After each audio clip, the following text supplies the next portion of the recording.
So this weekend is Veterans Day weekend, and I was really aware that I live my life totally unconscious on a daily basis of the service of others, so that I can live my life on a daily basis without interruption.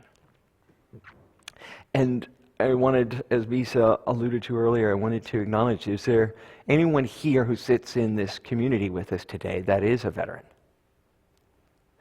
Would you please stand, or we'll acknowledge you.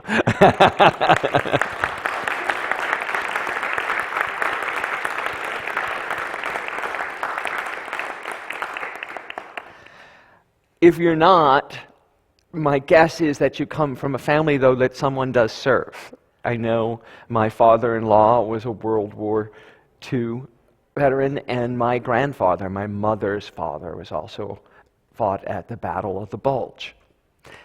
Right? And I, of course, knew him after all of that. Wasn't part of his life, but the legacy of what we have inherited comes from service. And there's also a tension I have noticed and live with here in Unity, that we stand for peace, right? We are a nonviolent community. We talk about nonviolence. We practice it. We talk about love and peace and spreading it. And the industrial war complex, the military-industrial complex, is something that seems to be an anathema to peace. And how do we reconcile those two different things? How do we hold our truth in understanding that the veterans, the military, actually allow us to have this peace that we know? We have peace here this morning. We're sitting here in these pews with beautiful music, beautiful singers, comfortable, because there is a structure that keeps us at peace.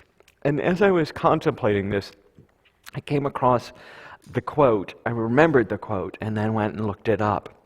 Peace is not merely the absence of war, but is the presence of justice, of law, of order. In short, of government. Peace comes from the structure of government. And how much time do we spend railing, complaining about government, about the structure that actually keeps us safe? How much time and energy do we devote saying what's wrong rather than what's right? You know, there's plenty wrong. There's absolutely plenty wrong.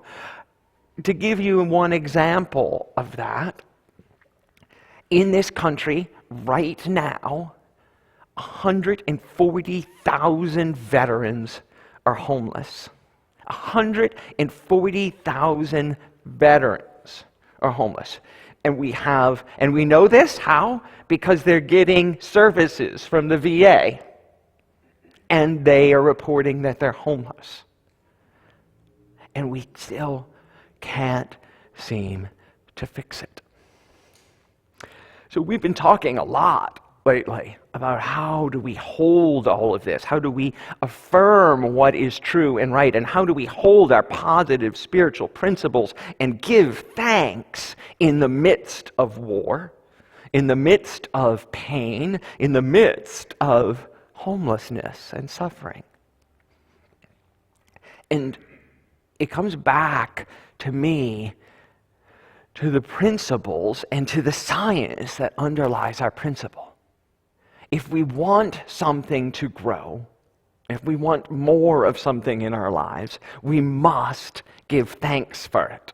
We must be grateful first. And we've been talking a lot over the last couple of weeks about the quantum field and how we can create. So I want you to understand that the creation of the United States of America came by a thought that all men are created equal.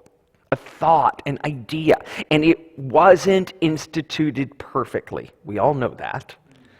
And it's still not perfect, but it's an idea that's worthy of giving great energy and appreciation to. Unlike a lot of churches, we don't usually, and we have never had, that I know of, a flag here. Right? In all the years that I've been coming to Unities, I've never seen an American flag on a stand in a Unity church. And some people ask why. And the answer is really simple. It is because while we're very proud to be Americans and very glad to be here in this country, we also understand that we are all one with everyone on the planet. And to stake a claim just as an American limits us from loving and embracing everyone and breaking down those barriers.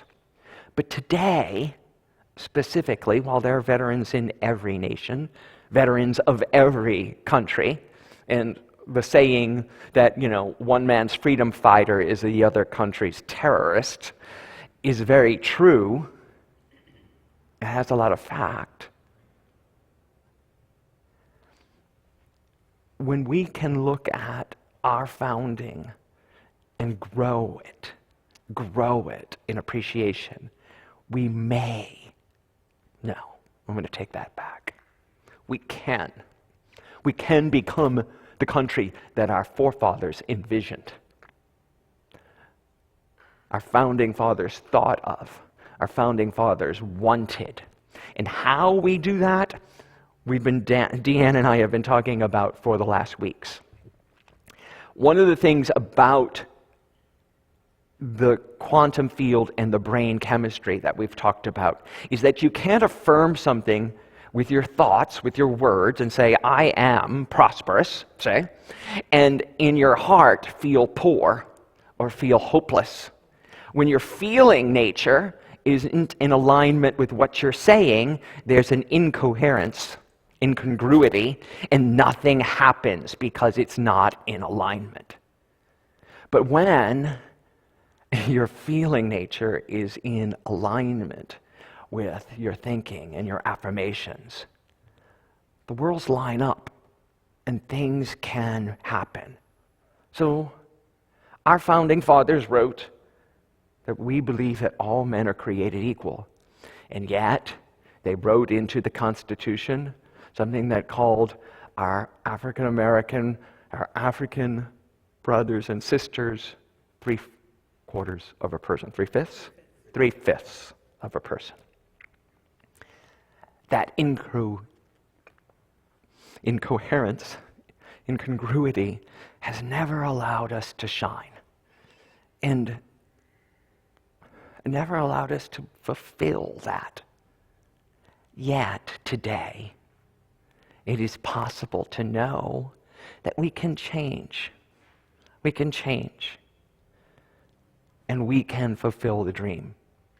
So one of the dreams is that we have to stop blaming the military and the government for the wars. We have to stop blaming others for what is done in our name when we ourselves are attacking and blaming and causing strife with our feelings and thoughts. So today, we get to give thanks, not just to the veterans, right? God, it's easy. When I was looking through all those pictures to pull them for the veterans coming home, the one I didn't use because I couldn't get my hands on it is Roma, our daughter, biological father, served in Iraq. And there's a picture somewhere in all of our files of him coming home from Iraq and his wife, Roma's birth mother, running into his arms and leaping into his arms. The image still makes me cry, right? So it's really easy to have affection for Mario and Sandra and all those family members and our congregants who have served this country. But the very structure that they serve in is also a benefit to us. The very structure that they exist in is also part of our good. And when we stop blaming it and calling it evil and bad, we can actually shift it because we're in coherence then. We are aligned in understanding that there is nothing, that God is everywhere, everywhere present in everything and every situation, and that we stop calling something bad or evil or detrimental, call it out, and to call the good out of it, then we're in power. Then we're not knocking on a locked door, but opening the one that's available to us. We're not banging on the wall saying, why won't you come down? We're just going over it with appreciation. So can we shift our feeling nature to understand that everything we have today, everything we are enjoying, every last thing we experience is a blessing of someone who served in countless wars, skirmishes, and in peacetime too, serving every last thing. Every piece of clothes you have on, the car you drove to get here, the public transportation you got to get here, whatever it was, is all a gift of service. We would have none of it. And the other thing about what we've learned about the idea of affirming what we want and building a future that works for everyone and creating a loving, peaceful world is that we can't wait till it shows up to be grateful for it. We cannot wait until it's actually here exactly like we think it should look, excuse me, before we give thanks. In all things, Paul said, give thanks.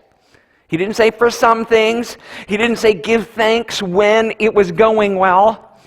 He said in all things. In all things give thanks. That means in the midst of the pain, in the midst of the war, in the midst of the strife, in the midst of the poverty, in the midst of the injustice, give thanks. Because God is in that moment. God exists in that moment. And when you align yourself with the vibration of love, appreciation, gratitude for what is inherently there, the wall cascades down, the door flings open, and we're able to access the real power of change that is our birthright. I don't know about you, but do some of you feel stuck? Do you feel stuck in this endless cycle of the news, of the politics, of the battles, of all of it? Well, if we feel stuck at all or in anywhere in your life, we're the key to changing it, right? And that's the uncomfortable and simple truth. We change, and the world changes around us. We change, and the situation has no choice but to shift.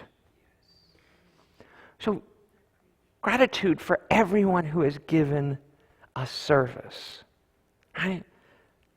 I'm incredibly grateful for the military, for all that has served, including my grandfather and my father, who's a veteran. But it goes beyond that. There's teachers. I know there's a lot of teachers in this room, right? That is service. That is service to make the world a better place. Teaching is service. Parenting, grandparenting is service to the future of the world, and so vitally important. Firefighters. Right now in California, firefighters on the front lines. We can sit here today breathing because of the firefighters.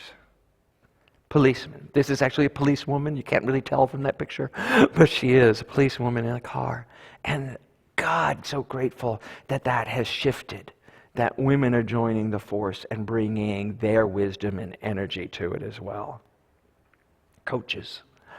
Oh my God, what coaches bring, right? What they bring to children, what they bring to all of us to make us better. That is service. Helping the homeless. Actually taking meals to the homeless, our own urban angels. I couldn't fit you all in the picture, so Elson gets to be the avatar of it today. But we have a program here called Urban Angels San Francisco that takes warm meals and clothing to the homeless. And on December 15th, we are going to be doing making meals for the homeless downstairs in our community hall. After our hospitality, we're all going to gather on our service about love and make meals, and then the Urban Angels volunteers are going to take it out into the streets, and we are going to shift who we are by shifting our expressions of love. Karen Ray's here, just back from India too, where she just made a difference in, and we all helped by helping fund it, the difference in providing glasses and cataract surgery for hundreds of people in India so that they can see and read and have a different experience of life. That is service. Our prayer chaplains who selflessly put themselves, they're sitting in the corners of the room right now holding us all in prayer, and they'll be here to pray with us after the service today to remind us that we have so much to be grateful for. And when we shift our attention to gratitude, when we shift our focus to feeling that expression of gratitude, that the world will change, the situation will change, and peace and love and abundance will appear as if magic, but we know it's not magic. It's been there all along.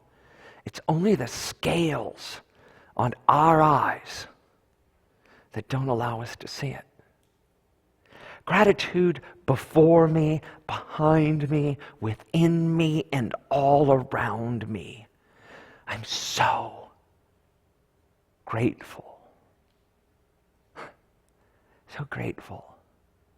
In this practice of understanding that no one can be excluded from my practice of gratitude. No one and nothing can be excluded from my practice of gratitude if I really want to be a truth student.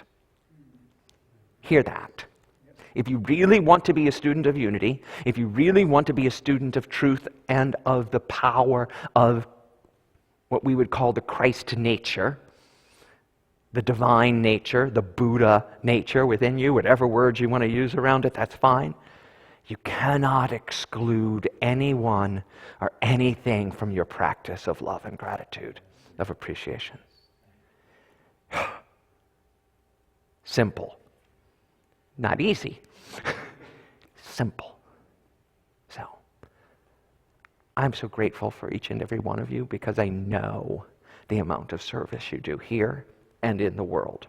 I know your stories. I know who you are. And I know what you're doing is making a difference in the world. My call to us is let's up our game. Let's play bigger. Let's play bigger because the world needs us to let our light shine, to let our love out, and to be of service to the world. Thank you for your service. And let's take this to our time of meditation.